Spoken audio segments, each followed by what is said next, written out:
မင်္ဂလာပါ Forvalance ကနေကြိုဆိုလိုက်ပါတယ်ဘရာဇီးတင်းနဲ့ဂျပန်တင်းရဲ့ပွဲစဉ်မှာတော့ဘရာဇီးတင်းကမာတင်နယ်လီရဲ့နောက်ကျအနိုင်ကိုနာကျင်ချိန်ပုံနောက်ဆုံးမိနစ်အနိုင်ကိုနဲ့အတူ2ဂိုးတကိုးဆိုတဲ့ရလဒ်နဲ့အနိုင်ရရှိပြီးတော့ကမ္ဘာဖလားရဲ့16သိန်းစင်ကိုတက်ရောက်သွားခဲ့ပြီအာရှရဲ့အင်အားကြီးဂျပန်အသင်းအတွက်တော့နှံ့မျိုးစရာကောင်းလွန်ခဲ့တဲ့အိမ်ပြန်စောခဲ့ရတဲ့ရလဒ်ဖြစ်တဲ့သူတို့အနေနဲ့ဒီဘရာဇီးလိုအသင်းမျိုးနဲ့တာမတွေ့ခဲ့ရင်ဒီလောက်စောစီထွက်ရလိမ့်မယ်မဟုတ်ဘူးဆိုတာလေသိတာတယ်ဂျပန်ရဲ့ခြေစွမ်းက32သိန်းအဆင့်ကနေပြီးတော့အိမ်ပြန်ရောက်လောက်အောင်ထိစိုးရမနေဘူးပြန်ဘက်ကဘရာဇီးဖြစ်နေတာအကြောင်းသားဒီဘက်မှာလည်းဂျပန်ကစားသွားတာအရန်ကောင်းနေဘရာဇီးကိုဒီနောက်ဆုံးမိနစ်ဂိုးတာမပေးခဲ့ရရင်သူတို့နာကျင်ချိန်ဖို့ကိုဆက်သွားနိုင်အောင်ပါပဲအဲဒီကနေပြောလို့မရဘူးပနတီရောက်သွားနိုင်သေးတယ်ဘရာဇီးကဒီပွဲမှာနောက်ဆုံးတက်သွားတယ်ဆိုတော့ည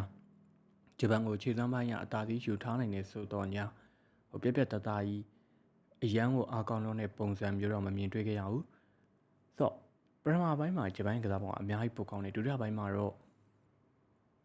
ဒီအတိုင်းပဲဘရာဇီးကလွန်ရအသာစီးရှိတယ်ကစားသမားကောင်းတွေပိုများတဲ့နိုင်ငံဖြစ်တာနဲ့ညီလူသားဝင်သားသမားတွေဝင်လာပြီးနောက်ပိုင်းမှာဂျပန်အသင်းအနေနဲ့ဒီတိုက်စစ်လက်နက်တွေတဖြည်းဖြည်းရော့ကျသွားတယ်ပေါ့နောက်ပိုင်းပွဲကြလာနေမြလောအားနှုန်းကြလာနေမြဒီဂျပန်ရဲ့ကောင်နာအထက်တွေတန်မြန်တိုက်စစ်တွေကဘရာဇီးကိုဒုက္ခပေးနိုင်စွမ်းရော့ကျသွားတယ်ဘရာဇီးကိုနိုင်ကလည်းဒီလူသားလဲမှုတွေပြီးမှပိုပြီးအားကောင်းလာတဲ့ပုံစံတွေအများကြီးမြင်တွေ့ရတယ်ဒုတိယပိုင်းမှာတော့ဘရာဇီးကတော်တော်လေးဖိကစားသွားတယ်ဒါပေမဲ့လို့အခွင့်အရေးကြီးမားတွေလည်းအများကြီးရခဲ့တယ်လို့မခံစားရဘူးမရခဲ့ဘူးဒီနောက်ဆုံးမိနစ်မှာဒန်နယ်လီရဲ့ဂိုးနဲ့တာအနိုင်ရရှိသွားတာဆိုတော့ဘရာဇီးကဒီပွဲမှာအုပ်စုပွဲစဉ်တွေမှာခြေစမ်းပြခဲ့တဲ့မာတီယက်စ်ကူညာကို65မိနစ်တရာထုတ်ခဲ့ရတယ်မာတီယက်စ်ကူညာအပါဝင်ဒီဘရာဇီးရှေ့တန်းကစားသမားတွေဘယ်သူမှမဆိုပါခြေစမ်းပြနိုင်ဖို့ဆိုတော့ဂျပန်ရဲ့ mid block နဲ့ low block ကြားထဲမှာသူတို့အနေနဲ့အခွင့်ကောင်းအောင်တော့မရဘူးဆိုတော့အက်စလော်ဒီကစောစီးပဲဒုတိယပိုင်းမှာခြေပါကူတွေရှာပြီးတဲ့နောက်မှာလူသားလေးမှုတွေလုပ်ပြီးတော့ပွဲကိုအများကြီးပြောင်းလဲခဲ့တယ်ဆိုတော့အရင်ဆုံးပြောချင်တာဘရူနိုဂိုမာရက်စ်ကဒီကမ္ဘာဖလားမှာဘရာဇီးတင်းအတွက်ဂိုးဖန်တီးပေးမှု၄ချိန်ရှိသွားပြီ၄ပွဲကစားဂိုးဖန်တီးပေးမှု၄ချိန်ဆိုတော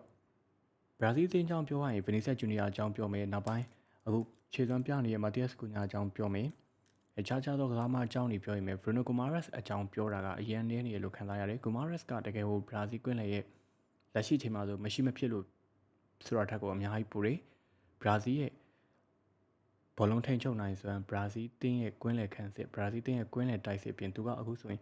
ဂိုးဖန်တီးမှုတွေကိုပါအများကြီးလှုပ်ပေးထားနိုင်တယ်ဘရာဇီးရဲ့ကွင်းလယ်မှာဒီကွင်းလယ်ခန့်စစ်ဆိုလို့ကက်စမီရိုနဲ့ဖာဗင်ဟိုလောက်ပဲရှိတယ်ဒီဘက်မှာဆိုလည်းမြင်ရတယ်ကက်စမီရိုနောက်ပိုင်းပွဲကစားခြင်းပြီးကန်ဒီကုံသွားတဲ့အနေထားမှာဖာဗင်ဟိုဝင်လာတယ်ဆိုတော့ဒီသားမနှစ်ယောက်လုံးကအသက်အရွယ်အပြင်34ဆိုတဲ့အသက်အရွယ်တွေရောက်နေပြီဆိုတော့သူတို့ရဲ့ဒီပွဲကစားခြင်းအတွင်းမှာကစားတဲ့ကစားဟန်အရာရောသူတို့ကိုကာဗာလုပ်ပေးနိုင်မယ်ဘေးနောက်ကတွဲကစားတဲ့ကစားသမားကဝေါ်ရက်အရန်ကောင်းမလို့တယ်ဘရူနိုဂိုမာရက်စ်ကဒီအရာကိုအပြည့်အဝပေးစွမ်းနေနောက်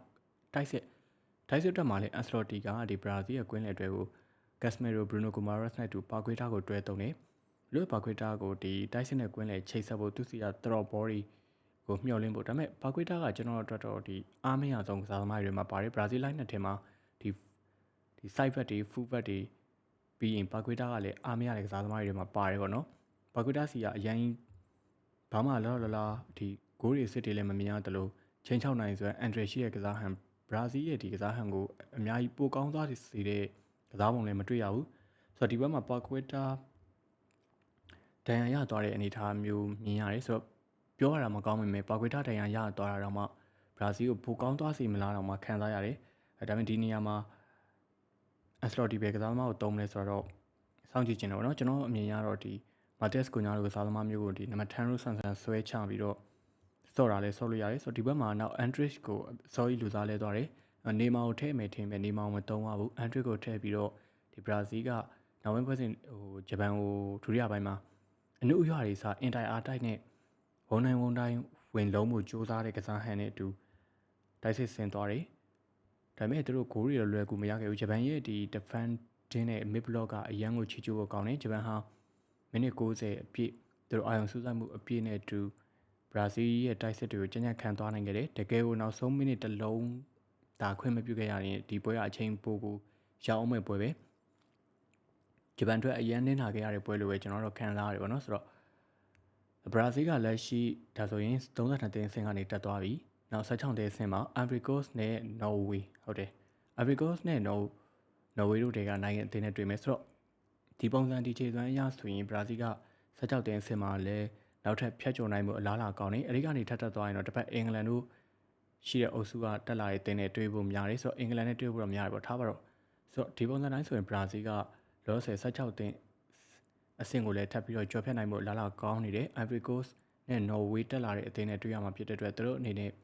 ပြောရရင်သူတို့လောက်အားမကောင်းတဲ့အသင်းလို့တော့ပြောလို့ရတယ် Ivory Coast ဆိုရင်မာကျော်မှုအဖြစ်ရှိတယ်ဒီ Norway ဆိုရင်တော့အာလင်ဟာလန်နဲ့မာတင်အော်ဒီဂတ်တို့ရဲ့တွဲလုံးကအဓိကကြောက်စရာရှိတယ်ဒါပေမဲ့ဘရာဇီးကသူတို့အဲ့ဒီအသင်းတွေတက်ဆိုင်တော့လက်နက်ပိုဆုံးတယ်လူရင်အားလည်းပိုတောင်းတယ်လို့ခံစားရတယ်ဒါမှမဟုတ်ဆိုတော့ဘရာဇီးရဲ့လူစင်းမှာလည်းဒဏ်ရသွားတဲ့ player လေးတွေ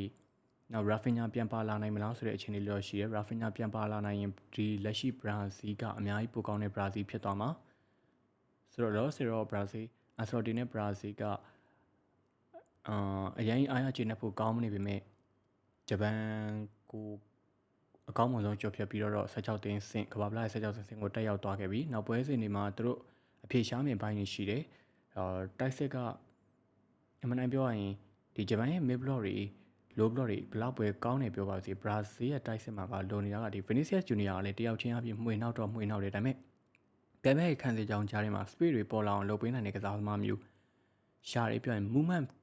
ကောင်းကောင်းလုပ်ရမယ်လှုပ်ရှားမှုများများလုပ်ရမယ် player တွေလိုတယ်မာတီယက်စ်ကူညာကဒီအပိုင်းမှာကောင်းနေဆိုပေမဲ့ဒီနေ့ပွဲမှာတော့သူကိုယ်တိုင်လည်းရုန်းကန်ခဲ့ရတယ်ဒါ့အပြင်သူတယောက်တည်းနဲ့လည်းမလုံလောက်ဘူးတခြားသောကစားသမားတွေကပြောရင်ဘရာဇီးမှာပေါ်လာတွေများနေပါတော့ဘောလုံးကိုကင်ပြီးတော့စိတ်ရှိလက်ရှိကစားနေတဲ့ player တွေများနေလို့ခံစားရတယ်ဒီကိုယ့်ရဲ့ကစားပေါက်ခြောင်အောင်လို့ movement တွေအများကြီးလုပ်ပေးနိုင်တဲ့ကစားသမားမျိုးတွေပိုလိုအပ်တယ်လို့ကျွန်တော်တို့ထင်တယ်မာတီယက်စ်ကူညာလိုမျိုးဒီ movement တွေအများကြီးရွှေ့နိုင်တဲ့ကစားသမားအသင်းဘော်တွေ space ချောင်အောင်ကစားနိုင်တဲ့ကစားသမားမျိုးတွေဒါမှမဟုတ်ဒီ play ဘရာဇီးတိုက်စစ်ရဲ့ player တွေကွင်းလယ် player လင်းနဲ့ဒီလိုအလုပ်တွေကိုအများကြီးပိုလုပ်ဖို့လိုတယ်လို့ကျွန်တော်တို့ထင်တယ်မဟုတ်ရင်တော့ဘရာဇီးကဒီ mid block တွေနဲ့တွေ့တဲ့အချိန်မှာသူတို့တိုးချင်းရကောင်းနိုင်ပေမဲ့ရုန်းကန်ရနိုင်တဲ့အနေအထားရှိတယ်မမျှော်လင့်မဲနဲ့ဒီ Bruno Guimaraes ကဘရာဇီးကွင်းလယ်နဲ့ရဲ့အဓိကအသက်သွေးကြောတကယ်အားထားတဲ့ player ဖြစ်လာတယ်နောက်ပွဲတွေမှာပြန်ပဲတင်းနေတဲ့ Guimaraes ကိုပြတ်မှတ်ထားခဲ့ရင်ဘယ်လိုလုပ်မလဲဆိုတဲ့အဖြေကိုလည်းဘရာဇီးကြိုရှာထားတင်တယ်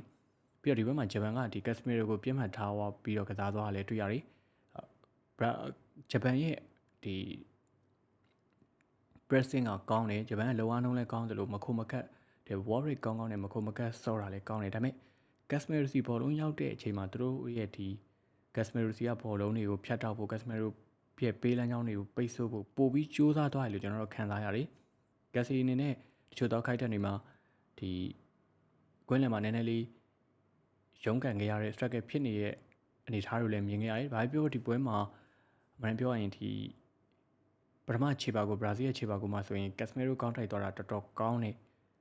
ယ်သူနေရာယူသွားတာရော timing ကိုကွက်တိရှာသွားတာရောအဲ့ဒါနဲ့တူ Gabriel ဖြတ်တင်မောကလည်းတော်တော်လေးလှတယ်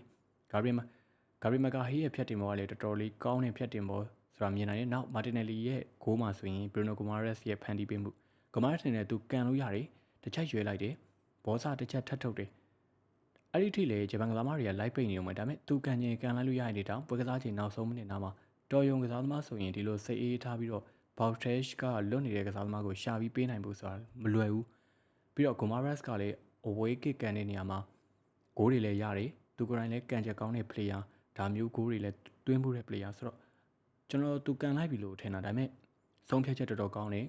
တကယ်ကိုသွေးအေးခေါင်းအေးနဲ့ Martinelli စီကိုဘောလုံးကောင်းမွန်ထိုးပေးသွားနိုင်ခဲ့တယ် Martinelli ကအဆုံးသက်တေချာစွာနဲ့ဘရာဇီးရဲ့အနိုင်ကိုတွင်းပေးသွားတယ်ဆိုတော့ကိုမာရက်ကလောအားနှုံးအရာရောခံစစ်ကိုနိုင်စွမ်းတိုက်စစ်ကိုလိုက်ပါပေးနိုင်စွမ်းဖြင့်အခုဘရာဇီးရဲ့တွင်းကိုတွေအတွက်ပါမမျှော်လင့်မဲနဲ့ဒီမြေဖြားခံရဖြစ်နေကိုမာရက်စီကန